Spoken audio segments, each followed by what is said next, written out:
And let's turn our focus now to some news impacting the Democratic Party today. New Jersey Senator Bob Menendez has been found guilty on all counts in a federal corruption trial. The prominent Democrat was accused of abuse of power and enriching himself and associates. In just minutes after the verdict was delivered, Senate Majority Leader Chuck Schumer again called for his fellow Democrat to step down immediately. William Brangham has the latest back in Washington. Menendez was convicted on 16 counts, including bribery, fraud, obstruction, and acting as a foreign agent. Prosecutors detailed how Menendez traded political favors for the Egyptian government and an American businessman in exchange for lavish amounts of money and luxury goods. After the verdict, U.S. Attorney Damian Williams spoke outside the courthouse in New York. This case has always been about shocking levels of corruption. Hundreds of thousands of dollars in bribes in the form of cash, gold bars, a Mercedes-Benz. This wasn't politics as usual, this was politics for profit. And now that a jury has convicted Bob Menendez, his years of selling his office to the highest bidder have finally come to an end. For his part, Senator Menendez decried the verdict and vowed to appeal. I'm deeply, deeply disappointed by the jury's decision. I have every faith that the law and the facts did not sustain that decision and that we will be successful upon appeal. I have never violated my public oath. I have never been anything but a patriot of my country and for my country. I have never, ever been a foreign agent. The senator's wife, Nadine Menendez, has also been charged, but her trial has been postponed indefinitely as she undergoes cancer treatment. To break this all down, I am joined by Rai Rivard of Politico, who has been covering this. Rai, thank you so much for being here. I detailed briefly the charges that Menendez was found guilty of, but can you sketch out the sort of overarching conspiracy here? Yeah, it starts with those shocking or sometimes comical levels of gold and cash that were found by the FBI in his home, hundreds of thousands of dollars in cash, over a dozen gold bars.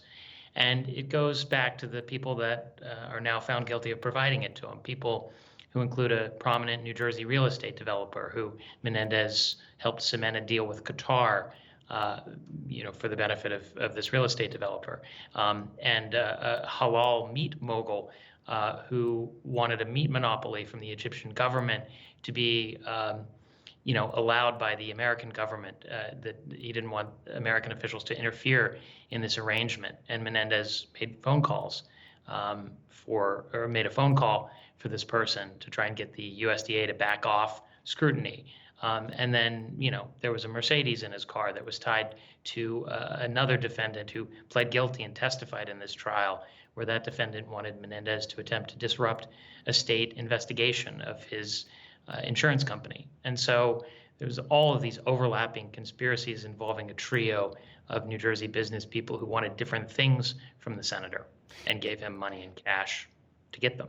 And the central conspiracy allegation is that he used his influence as a senator to squash investigations, to make aid to Egypt flow, like that he basically put his thumb on the scale in lots of different ways in a corrupt way. That's exactly right. And in some cases, he wasn't always successful. The prosecutors, in this case, the federal prosecutors, said he didn't succeed in disrupting the federal investigation or a federal criminal case that he was attempting to disrupt, or a state investigation that he was attempting to disrupt. But he was found guilty of taking bribes and acting to try and disrupt those investigations. And what was Menendez's argument here? What was his defense in all of this? We heard a little bit of what he had to say, but what did he argue in court? Well, it became popular to call it the throw the wife under the bus defense. But in some ways, he said that his wife, Nadine, who he married in 2020 and was dating in the early part of this conspiracy and these schemes, had done things behind his back, that they lived separate lives in some ways, at least financially separate lives, and that she had made arrangements with people that he didn't know about. His co-defendants, two of his co-defendants in this case, had slightly different defenses, which didn't always mesh with his own, which is that they didn't deny that they gave the senator things. They didn't deny that they gave him gifts.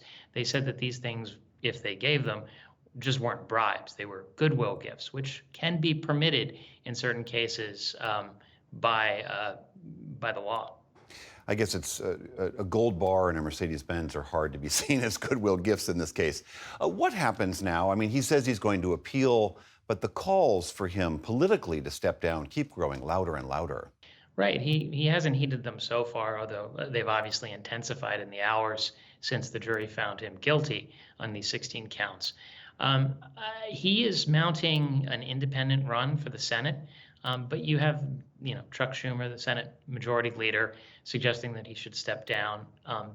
It seems like it's possible, although nobody has said this, that if Menendez doesn't voluntarily step down, the Senate could choose to expel him.